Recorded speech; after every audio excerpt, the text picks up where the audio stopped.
नमस्कार दोस्तों, चलिए हम आज दृष्टि के सामान्य ज्ञान से भारतीय राज्य व्यवस्था देख लेते हैं।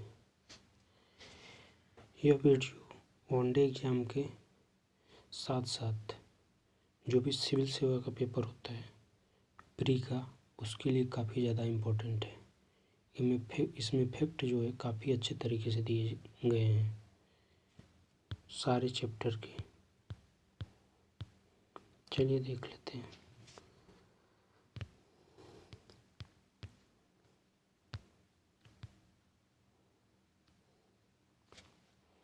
सबसे पहले संविधान की प्रमुख विशेषताएं एवं उद्देशिका देखते हैं।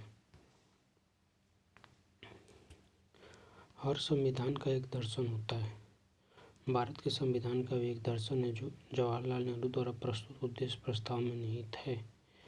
यह उद्देश्य प्रस्ताव संविधान की प्रस्तावना यानी प्रीएम्बल का आधार बना और इसी ने संपूर्ण संविधान के दर्शन को मूर्त रूप प्रदान किया। उद्देशिका, जिसे प्रस्तावना भी कहते हैं, को संविधान की आत्मा कहा जाता है।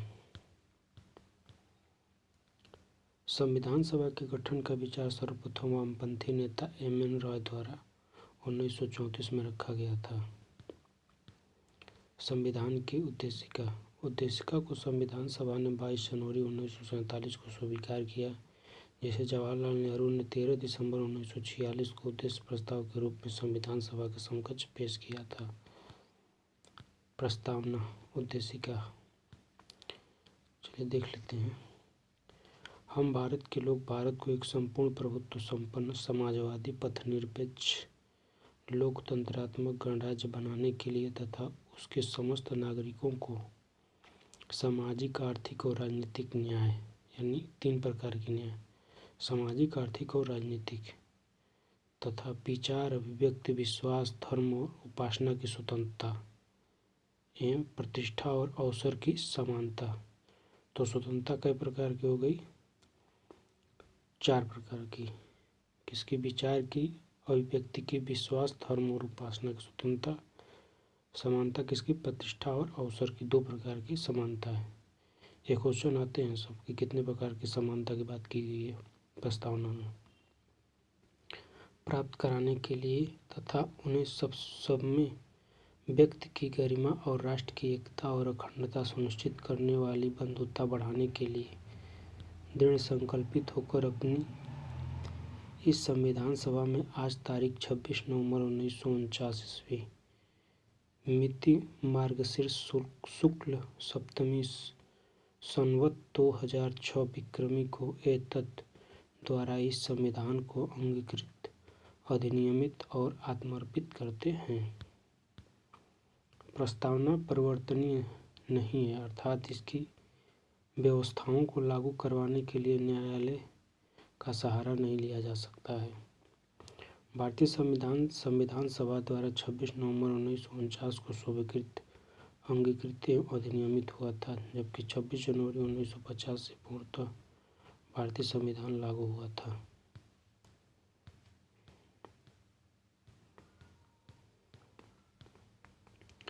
संविधान को 26 जनवरी के दिन लागू करने का निर्णय भारतीय राष्ट्रीय कांग्रेस द्वारा लाहौर अधिवेशन दिसंबर 1929 में की गई घोषणा तथा 26 जनवरी 1930 के दिन को पूर्ण स्वराज दिवस के रूप में मनाए जाने के कारण लिया गया। संविधान सभा का चुनाव अप्रत्यक्ष निर्वाचन पद्धति द्वारा हुआ था, जिसमें सामान्यतः प्रत्येक 10 लाख की जनसंख्या पर एक प्रतिनिधि चुना गया।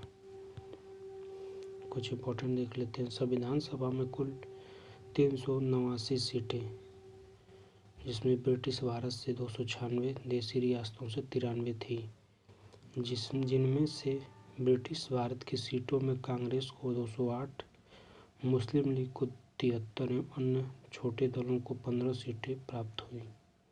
संविधान सभा में कुल 15 महिलाएं थीं। संविधान की निर्माण प्रक्रिया में श्री बी.एन. राव को संवैधानिक सलाहकार नियुक्त किया गया तथा विश्व के लगभग 60 महत्वपूर्ण देशों के संविधान का अध्ययन किया गया। संविधान सभा की पहली बैठक 9 दिसंबर 1946 को हुई थी। संविधान के फाइनल ड्राफ्ट को बनाने में 2 साल 11 माह और 18 दिनों का समय लगा था। संविधान सभा में संविधान का प्रथम वाचन 4 से 9 नवंबर 1948 तक, द्वितीय वाचन 15 नवंबर 1948 से 17 अक्टूबर 1949 तक तथा तृतीय वाचन 14 नवंबर से 26 नवंबर 1949 तक चला। संविधान सभा प्रतीक मुहर हाथी थी। एस.एन. मुखर्जी को संविधान सभा का मुख्य प्रारूपकार नियुक्त किया गया था। किसको? एस.एन. मुखर्जी को। संविधान सभा के 7वें अधिवेशन में महात्मा गांधी को श्रद्धांजलि अर्पित की गई। भारतीय संविधान की मूल प्रतियों को हीलियम में रखकर सुरक्षित रखा गया है। भारतीय संविधान पूर्णतः हस्तलिखित है। इसे श्री प्रेम बिहारी नारायण रायजादा ने लिखा था। संविधान के पृष्ठों जो कि हिंदी संस्करण को सजाने का कार्य शांति निकेतन के कलाकार नंदलाल बोस द्वारा किया गया। संविधान में कुल 395 अनुच्छेद, 22 भाग, 12 अनुसूचियां हैं।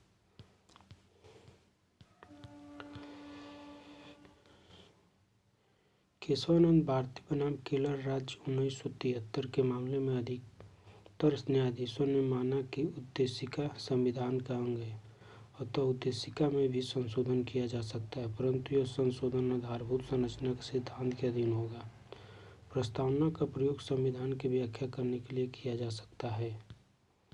इसमें कहा गया उद्देशिका में केवल एक बार 42वें संविधान संशोधन अधिनियम 1976 द्वारा संशोधन कर 3 नए शब्द समाजवादी, पथनिरपेक्ष और अखंडता जोड़े गए। क्या क्या? समाजवादी, पथनिरपेक्ष और अखंडता। 26 नवंबर भारत में संविधान दिवस के रूप में मनाया जाता है। इसकी शुरुआत 2015 से हुई, क्योंकि यह वर्ष संविधान निर्माता डॉक्टर भीमराव अम्बेडकर के 125वें जन्म वर्ष के रूप में मनाया गया था। कुछ इम्पोर्टेंट देख लेते हैं। संविधान सभा द्वारा स्वीकृत 22 जुलाई 1947 को राष्ट्रीय ध्वज तिरंगा को अपनाया गया।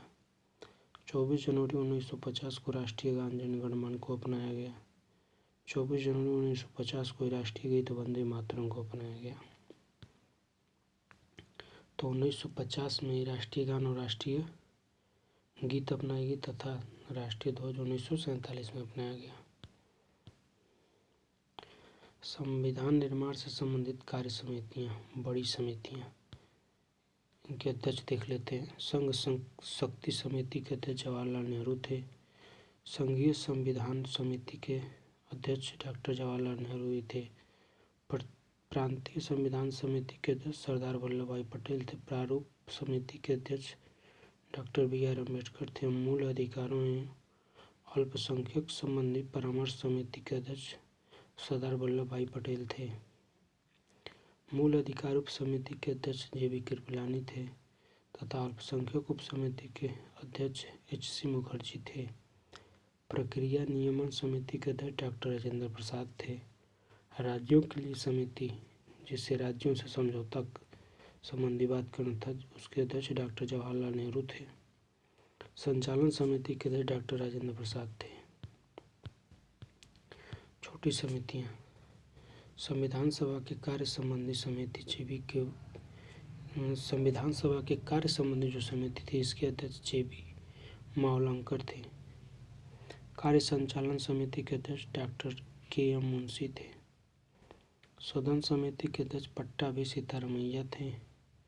राष्ट्रीय ध्वज संबंधी तदर्थ समिति के अध्यक्ष डॉक्टर राजेंद्र प्रसाद थे। अमेरिकी संविधान विश्व का प्रथम लिखित संविधान है, जबकि भारतीय संविधान विश्व का सबसे बड़ा लिखित संविधान है।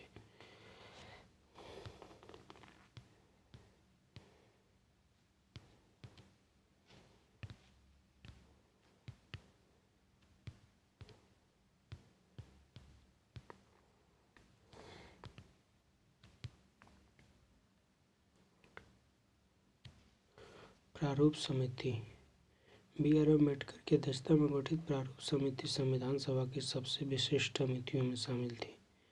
इसका गठन 29 अगस्त 1947 को हुआ था तथा इसमें 7 सदस्य थे।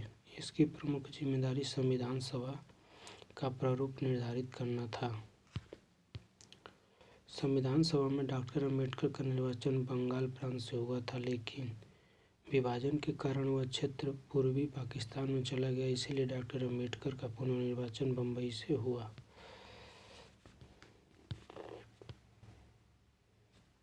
प्रारूप समिति के सदस्य डॉक्टर BR अम्बेडकर, जो कि अध्यक्ष थे, N Gopalaswami Ayyangar, Alladi Krishnaswami Ayyar, doctor KM Munshi, Syed Mohammad Saadulla, N Madhav Rao. इन्होंने BL मित्र की जगह ली। उन्होंने स्वास्थ्य कारणों से त्यागपत्र दे दिया था। किन्होंने? तो BL मित्र ने। TT कृष्णमाचारी 1948 में DP खेतान की मृत्यु के पश्चात ये बनाए गए थे, TT कृष्णमाचारी इसके सदस्य। भारतीय संविधान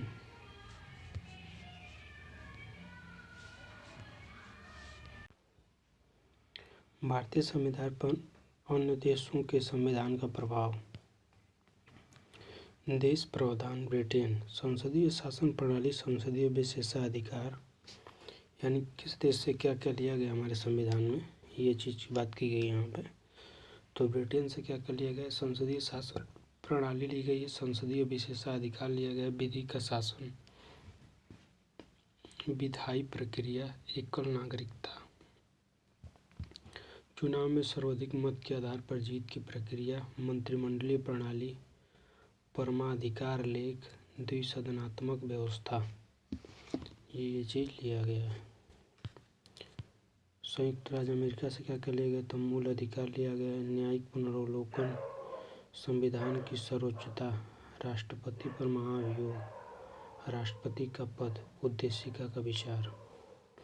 कनाडा से एक सशक्त केंद्र के साथ अर्ध संघ सरकार का स्वरूप, अवशिष्ट शक्तियाँ केंद्र के पास रहेंगी, ये लिया गया है। शक्ति का विभाजन संघ एवं राज्य के बीच, ये भी लिया गया कनाडा से ही। राज्यपाल की नियुक्ति तथा उच्च न्यायालय का परामर्श, न्यायिक निर्णय, ये भी कनाडा से लिया गया है। आयरलैंड से राज्य के नीति निर्देशक सिद्धांत, राष्ट्रपति द्वारा राज्यसभा में साहित्य, कला, विज्ञान तथा समाज सेवा आदि के क्षेत्रों में ख्याति प्राप्त व्यक्तियों का मनोनयन, राष्ट्रपति के निर्वाचन संबंधी प्रक्रिया। कहाँ से ली गई है? आयरलैंड से। दक्षिण अफ्रीका से क्या लिया गया? तो संविधान संशोधन की प्रक्रिया, राज्यसभा सदस्यों के निर्वाचन की प्रक्रिया।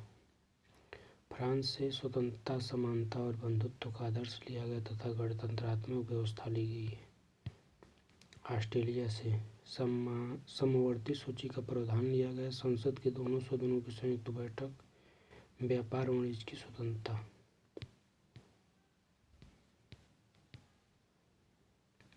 जर्मनी का वाइमर संविधान से लिया गया, आपातकाल के दौरान मूल अधिकारों का निलंबन। जापान से विधि द्वारा स्थापित प्रक्रिया तथा पूर्व सोवियत संघ से लिया गया, मूल कर्तव्य प्रस्तावना में सामाजिक, आर्थिक, राजनीतिक न्याय का आदर्श। संविधान का अधिकांश भाग भारत शासन अधिनियम 1935 से अधिग्रहित है, जैसे न्यायपालिका, कैग अध्यादेश, लोक सेवा आयोग, आपातकालीन उपबंध आदि।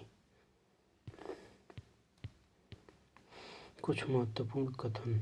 संविधान सभा कांग्रेस थी और कांग्रेस भारत था, ये कहा है ग्रेनविल ऑस्टिन ने। संविधान की प्रस्तावना हमारे दीर्घकालीन सपनों का विचार है, ये कहा है सर अल्लादी कृष्णास्वामी अय्यर ने। प्रस्तावना हमारे संप्रभु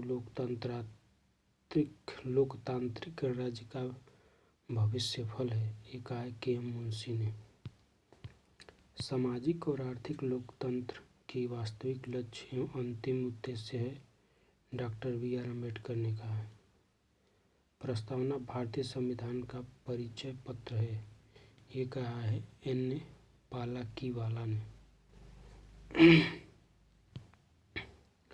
स्वतंत्रता के पूर्व गठित अंतरिम मंत्रिमंडल। जवाहरलाल नेहरू,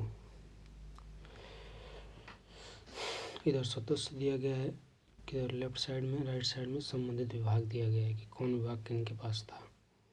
तो जवाहरलाल नेहरू के पास राष्ट्रमंडल संबंधित तथा विदेशी मामले थे। सरदार वल्लभ भाई पटेल के पास गृह सूचना और प्रसारण विभाग था। सरदार बलदेव सिंह के पास रक्षा था। जॉन मथई के पास उद्योग एवं नागरिक आपूर्ति था। जगजीवन राम के पास श्रम था। C.H. भाभा के पास कार्य खनन और ऊर्जा का मामला था। डॉक्टर राजेंद्र प्रसाद के पास खाद्य एवं कृषि विभाग था। असफ अली के पास रेलवे एवं परिवहन विभाग था। C. राजगोपालाचारी के पास शिक्षा एवं कला विभाग था। I. चुंदरीगर के पास वाणिज्य था। लियाकत अली खां के पास वित्त था। अब्दुल रब निस्तार के पास डाक एवं वायु था तथा गजफर अली खान के पास स्वास्थ्य था। जोगेंद्र नाथ मंडल के पास विधि था। अंतरिम सरकार के सदस्य वायसराय की कार्यकारिणी परिषद के सदस्य थे और पंडित जवाहरलाल नेहरू परिषद के उपाध्यक्ष थे। तो अध्यक्ष कौन थे? वायसराय थे। स्वतंत्र भारत का पहला मंत्रिमंडल 1947। लेफ्ट साइड में सदस्य तथा संबंधित विभाग राइट साइड में दिया गया। जवाहरलाल नेहरू इनके पास था। प्रधानमंत्री ये थे। वैज्ञानिक शोध इनके पास था। राष्ट्रमंडल संबंधी तथा विदेशी मामले थे।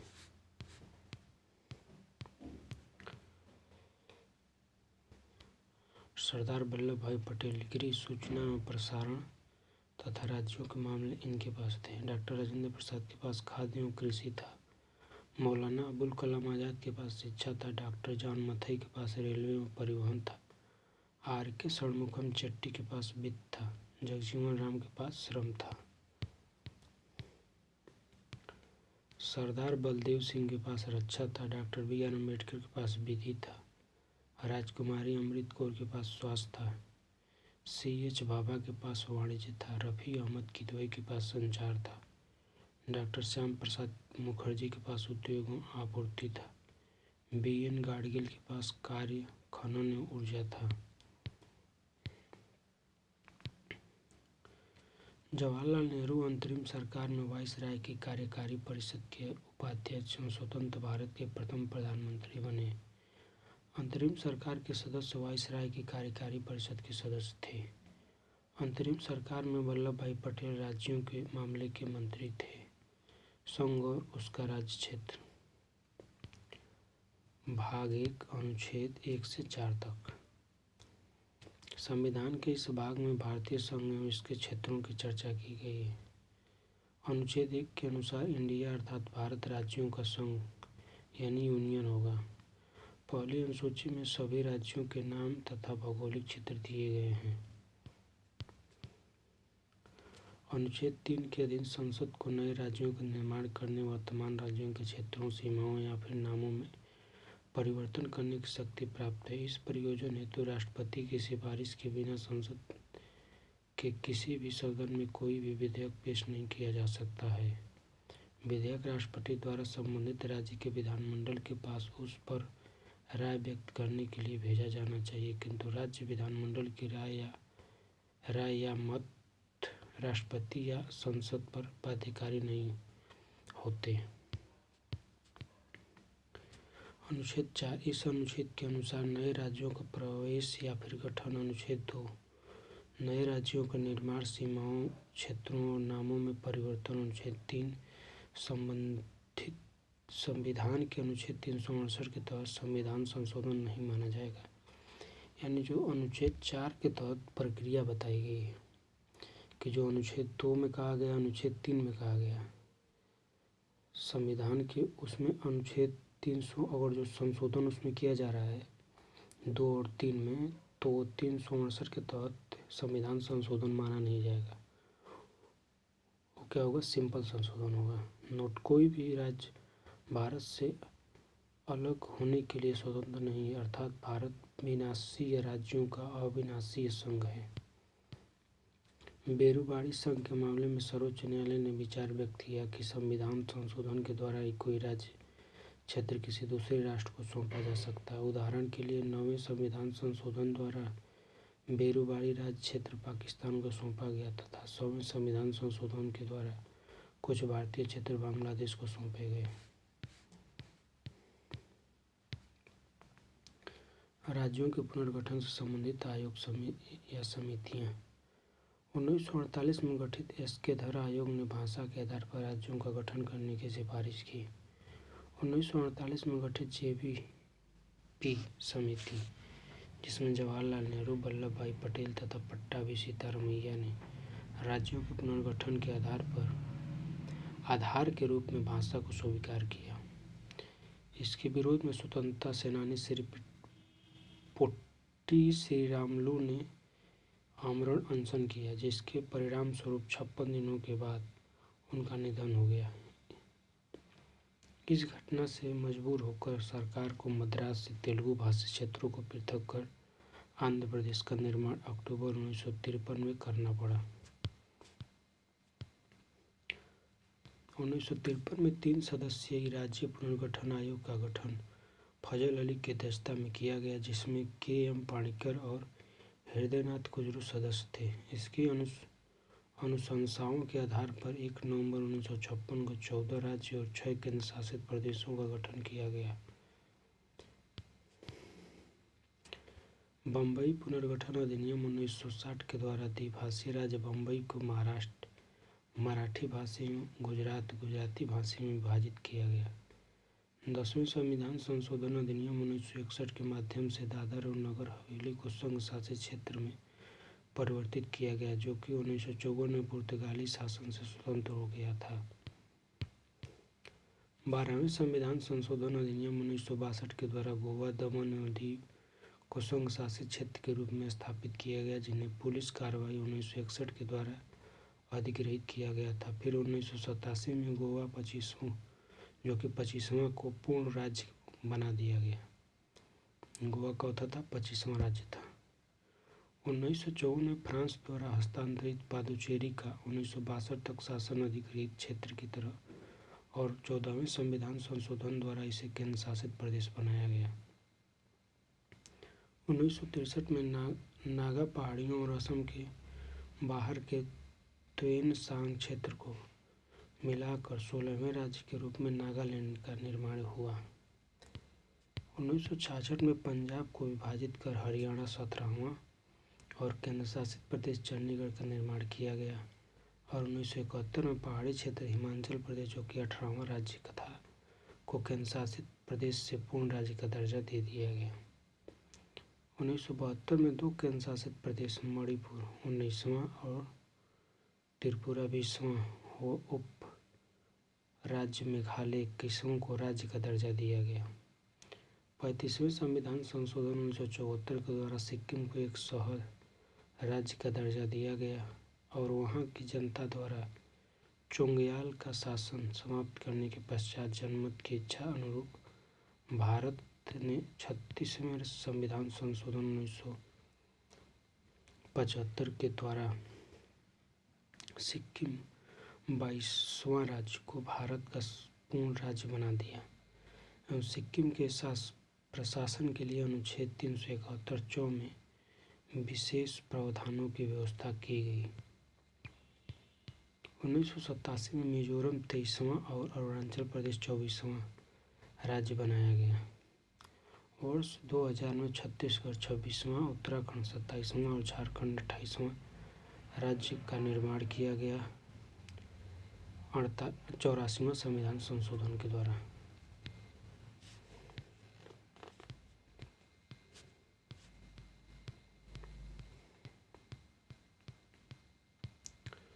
दो जून 2014 को औपचारिक रूप से 29वें राज्य के रूप में तेलंगाना का निर्माण हुआ। श्री कृष्ण आयोग इसी से संबंधित है। जम्मू कश्मीर पुनर्गठन अधिनियम 2019 को द्वारा जम्मू और कश्मीर राज्य को 2 केंद्र शासित प्रदेश यथा जम्मू और कश्मीर तथा लद्दाख में पुनर्गठित किया गया। दादर और नगर हवेली तथा दमन और दीव केंद्र शासित प्रदेशों का विलय विधेयक 2019 के दिसंबर 2019 को दोनों सदनों से पारित हो जाने के बाद वर्तमान में कुल केंद्र शासित प्रदेशों की संख्या 8 हो गई, किंतु राज्यों की संख्या यथावत 28 ही बनी रहेगी। उल्लेखनीय है कि अधिनियम 26 जनवरी 2050 से प्रभावी होगा। राज्य क्षेत्रों के नामों में परिवर्तन। तो इधर सन दिया गया है कि कब परिवर्तन हुआ, पूर्व में इसका क्या नाम था, बीच में दिया गया तथा राइट में दिया गया पश्चात यानी वर्तमान इनका नाम क्या है। तो जनवरी 1950 में संयुक्त प्रांत जिसका नाम था उसे उत्तर प्रदेश बना दिया गया। नवंबर 1956 में त्रावणकोर कोचीन को नाम बदलकर केरल कर दिया गया। जनवरी 1969 में मद्रास का नाम बदल के तमिलनाडु कर दिया गया। 1973 में मैसूर का नाम बदल के कर्नाटक कर दिया गया। नवंबर 1973 में लंकाद्वीप, मिनिकॉय तथा अमीनी द्वीप को लक्षद्वीप नाम कर दिया गया इनका। 1992 में दिल्ली को राष्ट्रीय राजधानी क्षेत्र दिल्ली कहा जाने लगा, इसमें बदल दिया गया। तथा जनवरी 2007 में उत्तरांचल का नाम बदलकर उत्तराखंड कर दिया गया। तथा अक्टूबर 2006 में पांडिचेरी का नाम बदल के पुडुचेरी कर दिया गया। नवंबर 2011 में उड़ीसा का नाम बदल के ओडिशा कर दिया गया।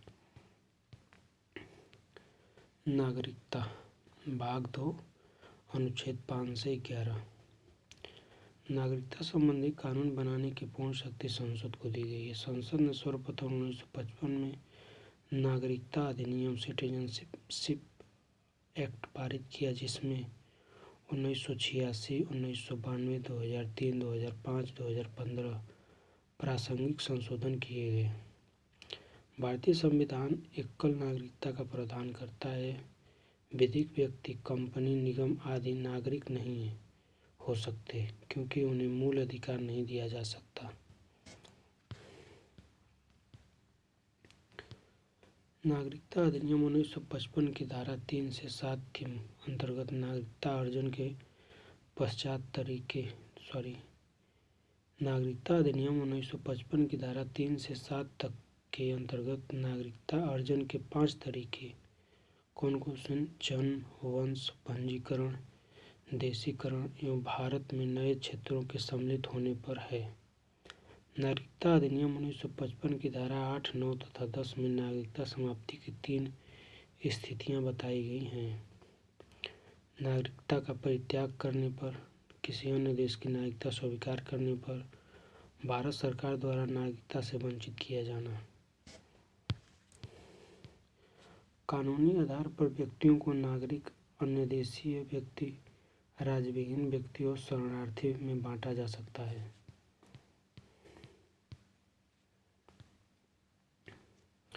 9 जनवरी 1915 को महात्मा गांधी के दक्षिण अफ्रीका से भारत लौटने के दिवस को प्रवासी भारतीय दिवस के रूप में मनाया जाता है। प्रवासी भारतीय दिवस की सिफारिश डॉक्टर LM सिंघवी कमेटी ने की थी।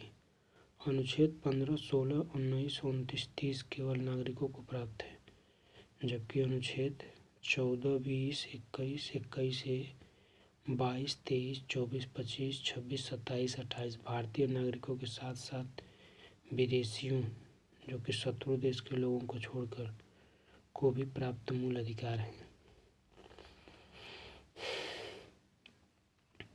तो कौन बस नागरिकों को प्राप्त है? 15, 16, 19, 29, 30 कौन प्राप्त है? ये बस देख लो, भारतीय नागरिकों को, जो कि विदेशियों को नहीं प्राप्त है।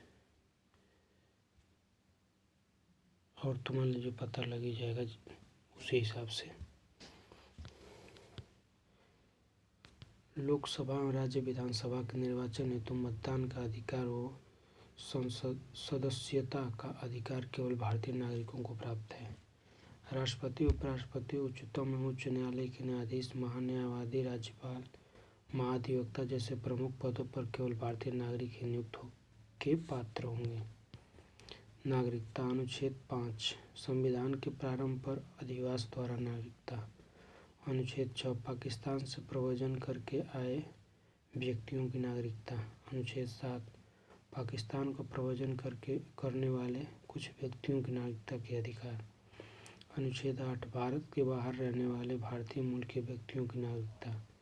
अनुच्छेद 9 किसी अन्य देश की नागरिकता स्वेच्छा से अर्जित करने पर भारत की नागरिकता स्वतः समाप्त हो जाएगी। अनुच्छेद 10 किसी नागरिक की नागरिकता का अधिकार संसदीय विधान के अलावा किसी अन्य रीति से नहीं छीना जा सकता। अनुच्छेद 11 नागरिकता से संबंधित विधान बनाने की शक्ति संसद को होगी। इस प्रयोजन हेतु संसद ने नागरिकता अधिनियम 1955 पारित किया है।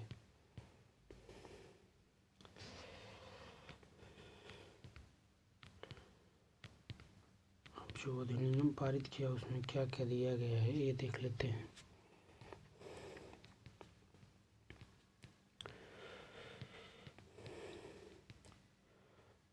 तो पहले अनिवासी भारतीय जिन्हें NRI कहते हैं, इनको क्या क्या अधिकार प्राप्त है।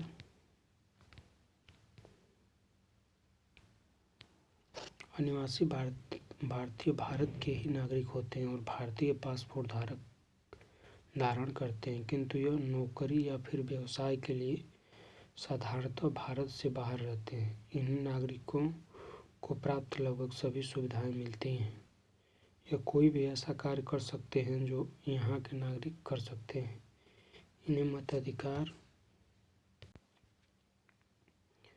मताधिकार का पूरा अधिकार है। भारत में NRI कोटे के अंतर्गत इन्हें शिक्षा का अधिकार प्राप्त है। भारतीय बैंक में भारतीय मुद्रा में खाता खोल सकते हैं ये। अब PIO, इनको कौन कौन सा अधिकार प्राप्त है भारत में। तो यह भारतीय मूल के व्यक्ति हैं। यह भारत के नागरिक नहीं होते। यह वे व्यक्ति हैं जो स्वयं या जिनके पूर्वज भारत में नागरिक रहे हैं। इनके पूर्वज जो है भारत के नागरिक रहे हैं, किंतु वर्तमान में यह किसी अन्य देश के नागरिक हैं। इन्हें 15 वर्ष तक वीज़ा की ज़रूरत नहीं होती। एक यात्रा के दौरान 180 दिनों तक विदेशी क्षेत्रीय पंजीकरण अधिकारी के पास पंजीकरण कराने से छूट है। इन्हें भारत में कम से कम 7 वर्षों तक निवास के आधार पर भारतीय नागरिकता के लिए यह आवेदन कर सकते हैं। इन्हें मताधिकार एवं चुनाव लड़ने का अधिकार नहीं है। इन्हें भी NRI कोटे में शिक्षा का अधिकार है तथा भारतीय मुद्रा में भारतीय बैंक में खाता खोलने का अधिकार है। इससे क्या प्रॉब्लम हो सकती है भाई, हमारे यहाँ धन आएगा, खोल के रखिए आप यहाँ।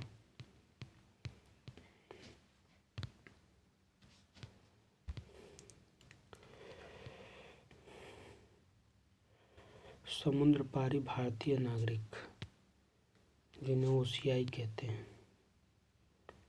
ये विदेशी नागरिक होते हैं तथा साधारणतः इनका निवास विदेश में ही होता है। इन्हें जीवन पर्यंत वीज़ा की सुविधा उपलब्ध है। एक यात्रा की अवधि की चाहे जितनी लंबी हो, इन्हें पंजीकरण कराने की आवश्यकता नहीं है। भारतीय नागरिकता के लिए 5 वर्ष पूर्व पंजीकरण कराया हो तथा कम से कम 1 साल से भारत में रह रहा हो। इन्हें NRI कोटा में शिक्षा का अधिकार है। भारत में भारतीय मुद्रा में बैंक खाता भी खोल सकते हैं। 9 जनवरी 2015 की अधिसूचना भारत का राजपत्र के द्वारा PIO तथा OCI कार्ड धारकों की भिन्नता समाप्त कर दी गई तथा अब PIO कार्ड जारी नहीं किए जाएंगे। अब सभी PIO कार्डों को OCI कार्ड का दर्जा प्राप्त होगा।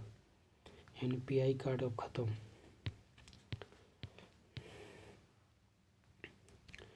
मैग्ना कार्टा अधिकारों का एक घोषणा पत्र था जिसे इंग्लैंड के किंग जॉन द्वारा 1215 ईस्वी में सामंतों के दबाव में जारी किया गया। यह नागरिकों के अधिकारों से संबंधित पहला लिखित पत्र था।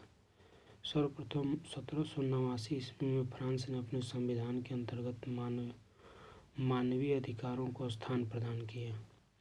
1931 में कराची अधिवेशन में सरदार वल्लभ भाई पटेल की अध्यक्षता में कांग्रेस ने एक घोषणा पत्र में मूल अधिकारों की मांग की, जिसका प्रारूप जवाहरलाल नेहरू द्वारा बनाया गया था।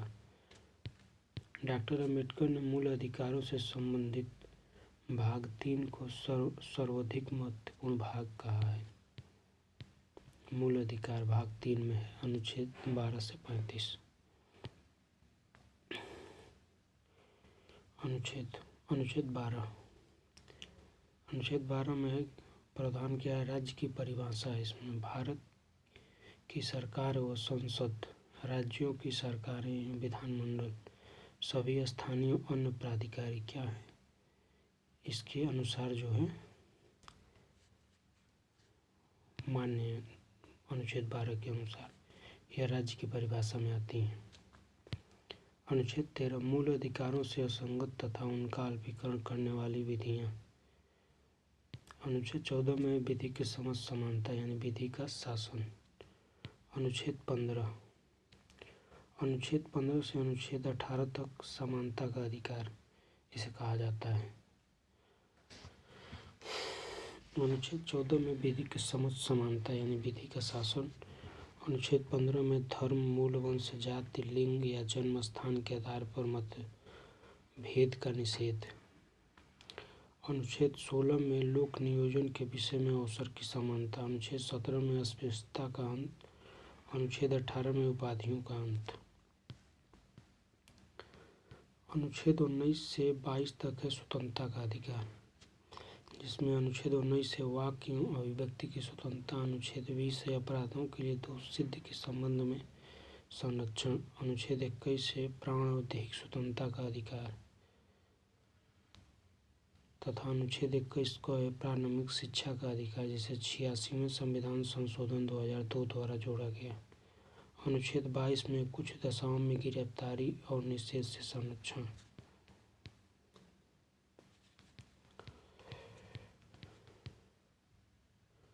अनुच्छेद 23 और 24 को संयुक्त रूप से शोषण के विरुद्ध अधिकार कहा जाता है।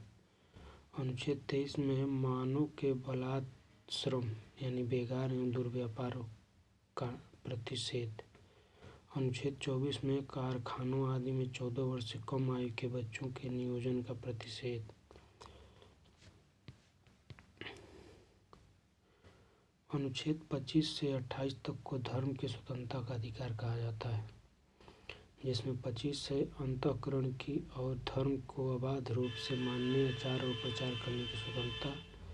26 से धार्मिक कार्यों के प्रबंधन की स्वतंत्रता। 27 से किसी विशेष धर्म को संपोषित करने वाले करों के सदाय के बारे में स्वतंत्रता। अनुच्छेद 28 से कुछ शिक्षा संस्थानों में धार्मिक शिक्षा या फिर धार्मिक उपासना में उपस्थित होने के बारे में स्वतंत्रता।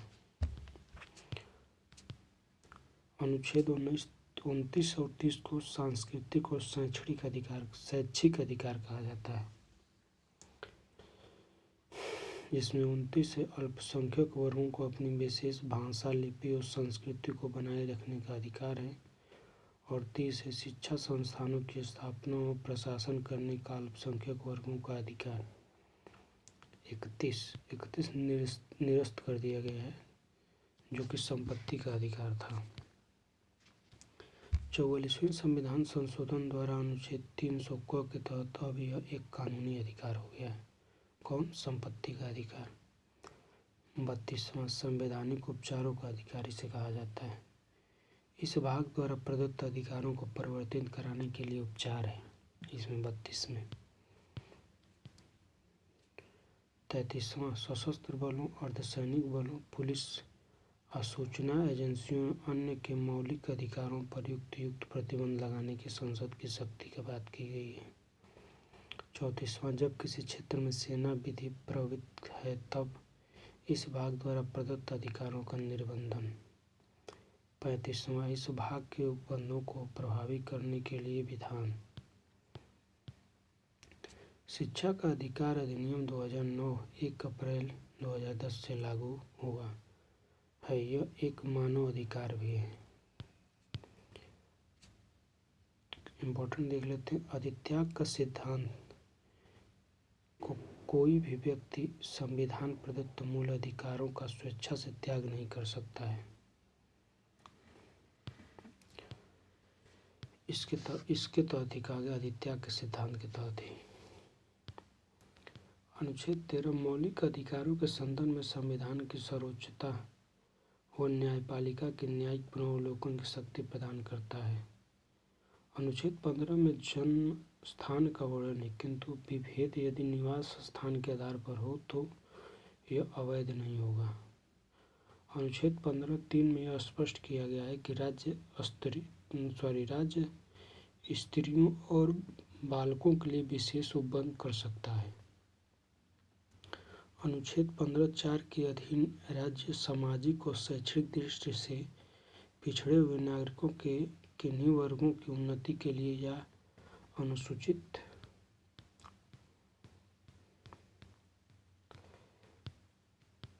जातियों और अनुसूचित जनजातियों के लिए विशेष उपबंध कर सकता है और ऐसे विशेष प्रावधानों को अनुच्छेद 15 का उल्लंघन नहीं माना जाएगा।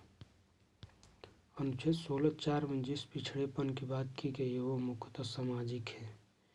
इंदिरा साहनी के मामले 1992 में अभी निर्धारित किया गया कि आरक्षण 50% से अधिक नहीं होगा। साथ ही क्रीमी लेयर के सिद्धांत का भी प्रतिपादन किया गया। पिछड़े वर्गों की पहचान का न्यायिक पुनर्वलोकन हो सकता है। संसद ने अस्पृश्यता अपराध अधिनियम 1955 बनाया, जिसका बाद में नाम बदलकर सिविल अधिकार संरक्षण अधिनियम 1955 कर दिया गया। इसमें दंड भी विहित किया गया है। इसके अलावा संसद ने 1989 में अत्याचार निरोध अधिनियम भी बनाया, जो अपेक्षाकृत ज़्यादा व्यापक और कठोर है। इस अधिनियम में सिद्ध करने का दायित्व अभियुक्त पर होगा, न कि वादी पर। 1954 में भारत सरकार ने 4 प्रकार के सम्मान प्रारंभ किए मेडल के रूप में। यह हैं भारत रत्न, पद्म विभूषण, पद्म भूषण और पद्मश्री। 1977 में जनता पार्टी की सरकार ने इस सम्मानों को प्रदान करने पर रोक लगा दी, किंतु 1980 में इंदिरा गांधी सरकार इसे पुनः प्रारंभ कर दिया। वाक एवं अभिव्यक्ति की स्वतंत्रता अनुच्छेद 19, इसे डिटेल में देख लेते हैं। अनुच्छेद 19 उपबंध युक्त निर्बंधों हेतु प्रयुक्त अनुच्छेद।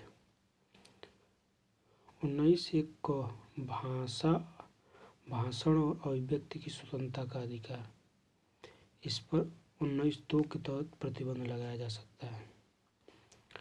अनुच्छेद 19(1) ख शांतिपूर्ण तथा हथियार रहित सम्मेलन का अधिकार है। इसमें इस पर भी 19(3) के तहत प्रतिबंध लगाया जा सकता है। अनुच्छेद 19(1) ग के तहत संगम, संघ या फिर सहकारी समिति बनाने का अधिकार। इस पर भी 19(4) के तहत प्रतिबंध लगाया जा सकता है। अनुच्छेद 1 ह भारत के राज्य क्षेत्र में अबाध संचरण का अधिकार। इस पर भी अनुच्छेद 19(5) के तहत प्रतिबंध लगाया जा सकता है। अनुच्छेद 19(1) के तहत भारत के किसी भी भाग में निवास करने एवं बस जाने का अधिकार। इस पर भी 19(5) के तहत ही प्रतिबंध लगाया जा सकता है। तथा अनुच्छेद 19(1) छ कोई वृत्ति, उपजीविका, व्यवसाय या फिर व्यापार करने का अधिकार। इस पर 19(6) के तहत प्रतिबंध लगाया जा सकता है। प्रेस की स्वतंत्रता, व्यावसायिक विज्ञापन की स्वतंत्रता आदि अनुच्छेद 19 के अंतर्गत आते हैं। न्यायिक निर्णय के अनुसार सूचना का अधिकार अनुच्छेद 19(1) क में शामिल है। फिर भी स्थिति को और स्पष्ट करने के लिए सूचना का अधिकार अधिनियम 2005 सभी नागरिकों को सूचना का अधिकार देता है।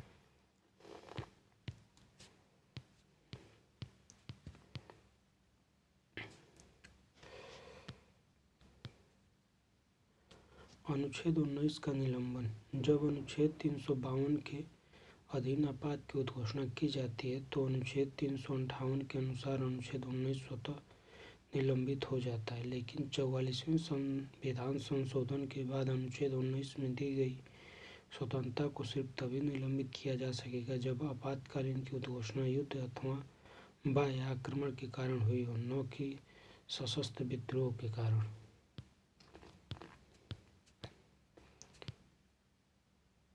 भारत की एकता और अखंडता, सुरक्षा, लोक व्यवस्था, विदेशी राज्यों से मैत्रीपूर्ण संबंध, न्यायालय की अवमानना, मानहानि, अपराध, उद्दीपन आदि आधारों पर अभिव्यक्ति की स्वतंत्रता पर निर्बंध किया जा सकता है अनुच्छेद 19(2) के तहत।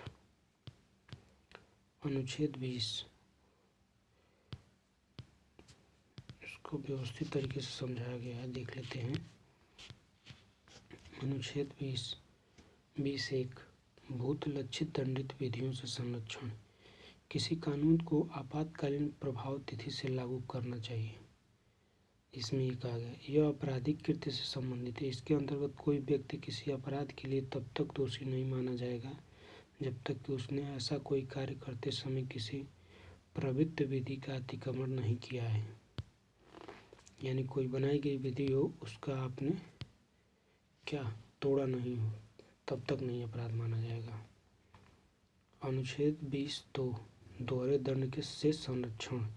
किसी व्यक्ति को इकाई अपराध के लिए एक बार से अधिक अभियोजित और दंडित नहीं किया जा सकता। यह निषेध केवल न्यायिक दंड के संदर्भ में है। विभागीय एवं प्रशासनिक दंड दिया जा सकता है। जैसे जो कर्मचारी हैं, गवर्नमेंट एम्प्लॉय हैं, उनको ये चीज़ से छूट नहीं है, उनको दिया जा सकता है दोहरी दंड, जैसे सशस्त्र बलों में दिया जाता है। अनुच्छेद 20(3) अपने ही विरुद्ध गवाही देने से संरक्षण। किसी अपराध के लिए किसी व्यक्ति को स्वयं अपने विरुद्ध साक्षी होने के लिए बाध्य नहीं किया जाएगा। अनुच्छेद 21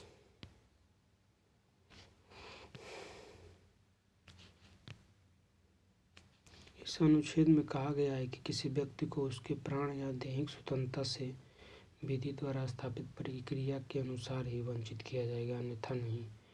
विधि द्वारा स्थापित प्रक्रिया ब्रिटेन के और यथोचित विधि प्रक्रिया अमेरिका के संविधान की विशेषता है। उच्चतम न्यायालय ने अनुच्छेद 21 में आजीविका का अधिकार, अच्छे स्वास्थ्य का अधिकार, पर्यावरण प्रदूषण के विरुद्ध संरक्षण का अधिकार, निजता का अधिकार, शिक्षा पाने का अधिकार, शयन का अधिकार मतलब सोने का अधिकार, भोजन का अधिकार, विदेशी भ्रमण का अधिकार आदि को भी शामिल किया है। 44वें संविधान संशोधन अधिनियम 1978 द्वारा प्रावधान किया गया है कि अनुच्छेद 20 और 21 को आपात स्थिति में भी अनुच्छेद 359 के अधीन किसी आदेश द्वारा निलंबित नहीं किया जा सकता। अनुच्छेद 22 इस अनुच्छेद के तहत कुछ दशाओं में गिरफ्तारी और निरोध से संरक्षण प्रदान किया गया है। वस्तुतः गिरफ्तारी या निरोध गिरफ्तारी या फिर निरोध यानी डिटेंशन के दो प्रकार होते हैं। दंडात्मक निरोध तथा निवारक निरोध। जब किसी व्यक्ति को निवारक निरोध की किसी विधि के अधीन गिरफ्तार किया जाता है तो सरकार ऐसे व्यक्ति को केवल 3 मास तक अभिरक्षा में निरुद्ध कर सकती है। सलाहकार बोर्ड, जिसमें उच्च न्यायालय के न्यायाधीश होंगे, की अनुमति से इस अवधि को बढ़ाया जा सकता है। इस प्रकार निरुद्ध व्यक्ति यथाशीघ्र निरोध के आधार पर संसूचित किए जाएंगे। निरुद्ध व्यक्ति को निरोध के आदेश के विरुद्ध अभियोजन करने के लिए शीघ्र अतिशीघ्र अवसर दिया जाना चाहिए। संसद को यह शक्ति है कि वह विहित करे कि निवारक निरोध की अधिकतम अवधि कितनी होगी। अनुच्छेद 22 का प्रयोग करते हुए संसद ने निवारक निरोध से संबंधित कई कानून बनाए हैं। उदाहरण के लिए मीसा, टाडा, राष्ट्रीय सुरक्षा कानून NSA आदि। सामान्य दंड विधान के अधीन गिरफ्तार व्यक्ति के पास गिरफ्तारी का कारण जानने, अपनी रुचि का वकील करने और 24 घंटे में मजिस्ट्रेट के समकक्ष प्रस्तुत का अधिकार होता है। यह अधिकार शत्रु देश के व्यक्तियों को व निवारक निरोध अधिनियम के अंतर्गत प्राप्त नहीं होते। अनुच्छेद 23 मानव दुर्व्यापार में मनुष्यों का क्रय विक्रय, महिलाओं और बच्चों का नैतिक दुर्व्यापार, वेश्यावृत्ति एवं दास प्रथा का कोई भी रूप शामिल है। अनुच्छेद 24 इस अनुच्छेद के तहत कारखानों आदि में बालकों के नियोजन पर प्रतिबंध लगाया गया है। 14 वर्ष से कम आयु के किसी भी बालक को किसी कारखाने या फिर खानों में काम करने के लिए नियोजित नहीं किया जाएगा या फिर किसी अन्य परिसंकटमय नियोजन में नहीं लगाया जाएगा। बाल श्रम प्रतिषेध एवं नियमन अधिनियम 1986 इस दिशा में काफ़ी महत्वपूर्ण कानून है। अनुच्छेद 25 लोक व्यवस्था, सदाचार और स्वास्थ्य तथा इस भाग के अन्य उपबंधों के अधीन रहते हुए सभी व्यक्तियों को अंतःकरण के और धर्म को अबाध रूप से मानने, आचार और प्रचार करने की स्वतंत्रता प्रदान करता है। अनुच्छेद 26 लोक व्यवस्था सदाचार एवं स्वास्थ्य के अधीन रहते हुए प्रत्येक धार्मिक संप्रदाय या उसके किसी भाग को धार्मिक कार्यों के प्रबंधन की स्वतंत्रता है।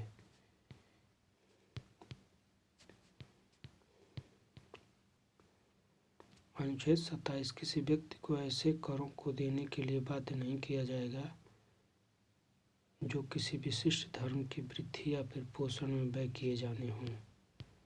अनुच्छेद 28 राज्य निधि से पोषित शिक्षा संस्थानों में धार्मिक शिक्षा नहीं दी जाएगी, किंतु ऐसी कोई बात उन शिक्षण संस्थानों में लागू नहीं होती जिनकी स्थापना किसी न्यास के अधीन धार्मिक शिक्षा को देने के उद्देश्य से की गई हो।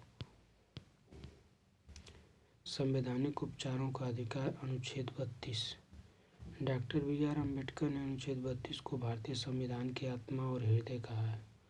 अनुच्छेद 32 मूल अधिकारों के प्रवर्तन के लिए एक प्रत्याभूत उपचार प्रदान करता है। यह उपचार का अधिकार भी एक मूल अधिकार है क्योंकि यह भाग 3 में सम्मिलित है। उच्चतम न्यायालय को मूल अधिकारों का संरक्षक और प्रत्याभूति दाता बनाया गया है। उच्चतम न्यायालय ने व्यवस्था दी है कि अनुच्छेद 32 द्वारा दी गई न्यायिक पुनर्वलोकन की शक्ति संविधान के मूल ढांचे का हिस्सा है, अतः इसे संविधान संशोधन के द्वारा समाप्त नहीं किया जा सकता। संविधान ने मूल अधिकारों के प्रवर्तन के लिए रिट जारी करने की शक्ति उच्चतम न्यायालय और उच्च न्यायालय को दी है, जिनका विवरण निम्नलिखित है।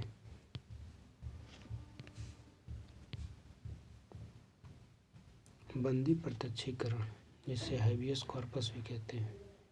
यह रिट एक आदेश के रूप में है जिसमें उस व्यक्ति को जिसने किसी अन्य व्यक्ति को निरुद्ध किया है यह आदेश दिया जाता है कि वह उसे न्यायालय के समकक्ष उपस्थित करे, जिससे न्यायालय यह जान सके कि उसे क्यों निरुद्ध किया गया है, और यदि बंदी रखने का विधिक औचित्य नहीं है तो उसे मुक्त कर सके। यह रिट सार्वजनिक प्राधिकरण या फिर प्राइवेट व्यक्ति दोनों के खिलाफ जारी की जा सकती है। अनुच्छेद 352 के तहत आपातकाल में भी यह रिट निलंबित नहीं हो सकती। परमादेश, इसका शाब्दिक अर्थ है हम आदेश देते हैं। यह उपचार न्यायालय के विवेकाधीन है। यह जिस लोक प्राधिकारी को संबोधित होता है उससे यह अपेक्षा होती है कि वह उस सार्वजनिक कर्तव्य को करे जिससे करने से उसने इनकार किया है और जो किसी अन्य पर्याप्त विधिक उपचार के बिना कराया नहीं जा सकता। प्रतिषेध, इसका शाब्दिक अर्थ है रोकना। इससे सर्वोच्च न्यायालय या उच्च न्यायालय द्वारा अधीनस्थ न्यायालय या फिर न्यायिक न्यायालयों को अपने न्याय क्षेत्र की अधिकारिता से बाहर के कार्यों को करने से रोकने के लिए जारी किया जाता है।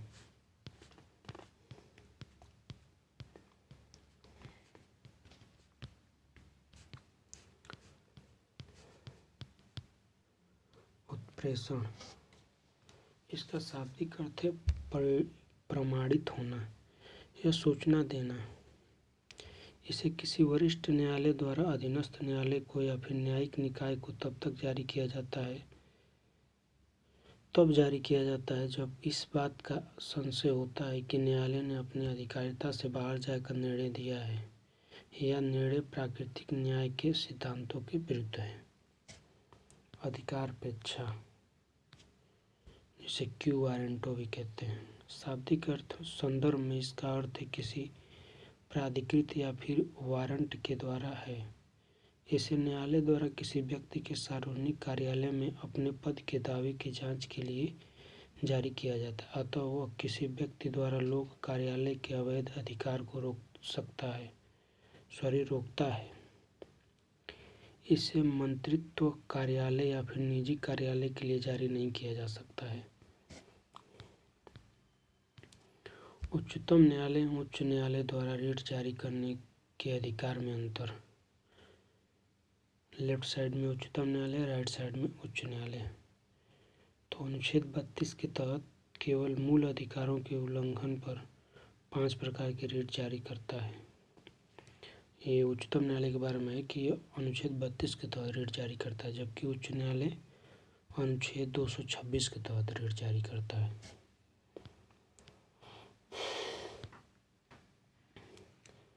उच्चतम न्यायालय केवल मूल अधिकारों के उल्लंघन पर 5 प्रकार की रिट जारी कर सकता है, जबकि उच्च न्यायालय मूल अधिकारों के साथ साथ अन्य मामलों में भी यह 5 प्रकार की रिट जारी कर सकता है। उच्चतम न्यायालय यदि मांग उचित हो तो उच्चतम न्यायालय रिट जारी करने हेतु बाध्य है, जबकि उच्च न्यायालय बाध्य नहीं है, अन्य कोई उपाय या फिर उपचार सुझा सकता है। सुप्रीम कोर्ट उच्च न्यायालय के विरुद्ध उत्प्रेषण रिट जारी कर सकता है, लेकिन उच्च न्यायालय को उच्चतम न्यायालय के विरुद्ध ऐसी कोई शक्ति प्राप्त नहीं है। अनुच्छेद 32(4) अनुच्छेद 352 के तहत आपात उद्घोषणा के दौरान राष्ट्रपति अनुच्छेद 359 में दी गई शक्ति का प्रयोग करते हुए अनुच्छेद 32 के तहत मिले अधिकारों को निलंबित कर सकता है। राज्य के नीति निर्देशक तत्व भाग 4 अनुच्छेद 36 से 51, इसे DPSP भी कहते हैं।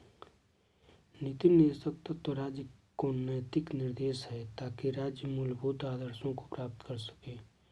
यह तत्व देश की सामाजिक, आर्थिक, लोकतांत्रिक तंत्र की व्यवस्था के साथ ही कल्याणकारी राज्य का आदर्श भी घोषित करते हैं। यह न्यायालय द्वारा परिवर्तनीय नहीं है। अनुच्छेद विषय वस्तु अनुच्छेद 36 नीति निर्देशक तत्वों के संदर्भ में राज्य की परिभाषा है। इसमें अनुच्छेद 37 नीति निर्देशक तत्वों को न्यायालय द्वारा परिवर्तनीय न होते हुए भी देश के शासन में मूलभूत माना गया है तथा विधि बनाने में इन सिद्धांतों को लागू करना राज्य का कर्तव्य माना गया है। अनुच्छेद 38 सामाजिक, आर्थिक और राजनीतिक न्याय के परिपूर्ण व्यवस्था की स्थापना का प्रयास करना इसमें बताया गया तथा आय, प्रतिष्ठा, सुविधाओं तथा अवसरों की असमानताओं को समाप्त करने का प्रयास करना।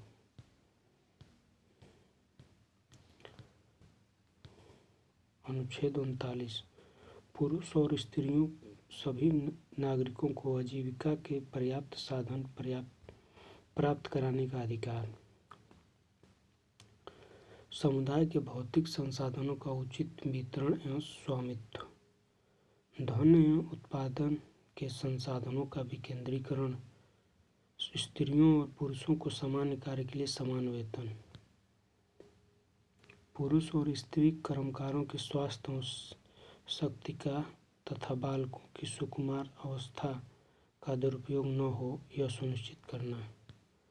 बालकों को स्वतंत्र और गरिमामय वातावरण में स्वास्थ्य विकास के अवसर और सुविधा प्रदान करना और बालकों तथा अल्पवय व्यक्तियों के शोषण से तथा नैतिक और आर्थिक परित्याग से रक्षा करना। 42वें संविधान संशोधन अधिनियम 1976 द्वारा इसे शामिल किया गया। 39 का समान अवसर के आधार पर न्याय देना एवं निःशुल्क कानूनी सहायता उपलब्ध कराना, इसको भी 42वें संविधान संशोधन अधिनियम 1976 द्वारा जोड़ा गया। अनुच्छेद 40 ग्राम पंचायतों का संगठन करना तथा उन्हें स्वायत्त शासन की इकाइयों के रूप में कार्य करने हेतु शक्तियों पर अधिकार देना। अनुच्छेद 41 कुछ दशाओं में विशेषतः बुढ़ापे, बेरोजगारी, बीमारी, अशक्तता आदि की दशा में काम, शिक्षा और लोक सहायता पाने का अधिकार सुनिश्चित करने के लिए राज्य प्रभावी प्रावधान करेगा। 42वां कार्य की न्यायसंगत और मानवीय दशाओं का तथा प्रसूति सहायता का उपलब्ध।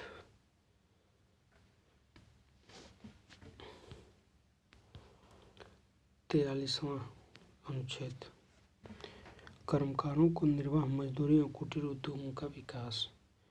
43 को उद्योग के प्रबंधन में कर्मकारों की भागीदारी के लिए उपयुक्त विधान बनाना, इसको भी 42वें संविधान संशोधन अधिनियम 1976 द्वारा जोड़ा गया। 43 ख सहकारी समितियों का उन्नयन, इसे 97वें संविधान संशोधन अधिनियम 1911 द्वारा जोड़ा गया और इस समय एक सहकारी मंत्रालय भी बना दिया गया जिसके अध्यक्ष इस समय कौन है? अमित शाह हैं। 44वां नागरिकों के लिए एक समान नागरिक संहिता लागू करने का प्रयास करना। 45वें में 6 वर्षों के कम आयु के बच्चों को शिक्षा तथा उनकी देखभाल। 86वां संविधान संशोधन अधिनियम 2002 द्वारा। 46 में अनुसूचित जातियों, अनुसूचित जनजातियों एवं अन्य दुर्बल वर्गों की शिक्षा और अर्थ संबंधी हितों की अभिवृद्धि और सामाजिक न्याय सुनिश्चित करना। अनुच्छेद 47वां लोगों के पोषण स्तर एवं जीवन स्तर को उचित करने तथा लोक स्वास्थ्य के सुधार को प्राथमिकता कर्तव्य मानना तथा लोगों के पोषणहार स्तर एवं जीवन स्तर को ऊंचा करने तथा लोक स्वास्थ्य के सुधार को प्राथमिक कर्तव्य मानना तथा मादक एवं हानिकारक नशीले पदार्थों के सेवन का प्रतिषेध करने का प्रयास करना।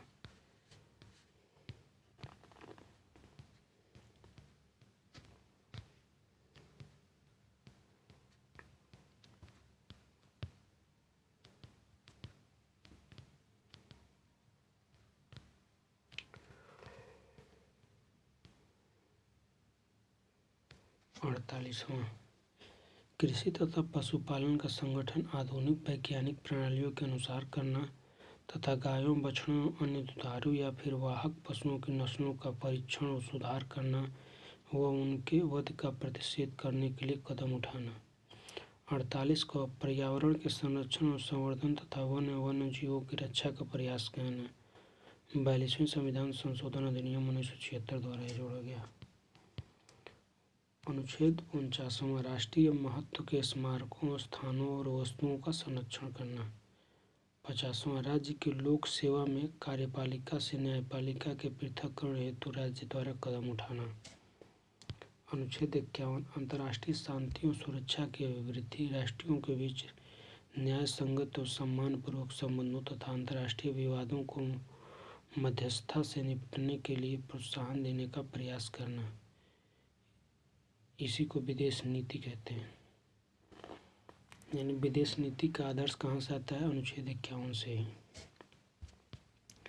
ये क्वेश्चन अब नए तरीके से पूछ रहा है कि विदेश नीति हमारे किस अनुच्छेद के अंतर्गत आती है, तो अनुच्छेद 51 के अंतर्गत। वर्तमान में एकमात्र राज्य गोवा में समान नागरिक संहिता लागू है। संविधान के अन्य भागों में भी नीति निर्देशक तत्व दिखाई पड़ते हैं। अनुच्छेद 335 अनुसूचित जातियों, अनुसूचित जनजातियों के संघ या राज्य की सेवाओं और पदों की नियुक्तियों में इनके दावों का प्रशासन की दक्षता बनाए रखने की संगति के अनुसार ध्यान रखा जाएगा।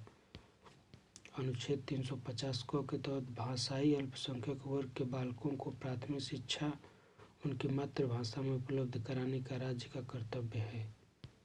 अनुच्छेद 351 संघ का यह कर्तव्य है कि वह हिंदी भाषा का प्रचार प्रसार बढ़ाए और उसका विकास करे।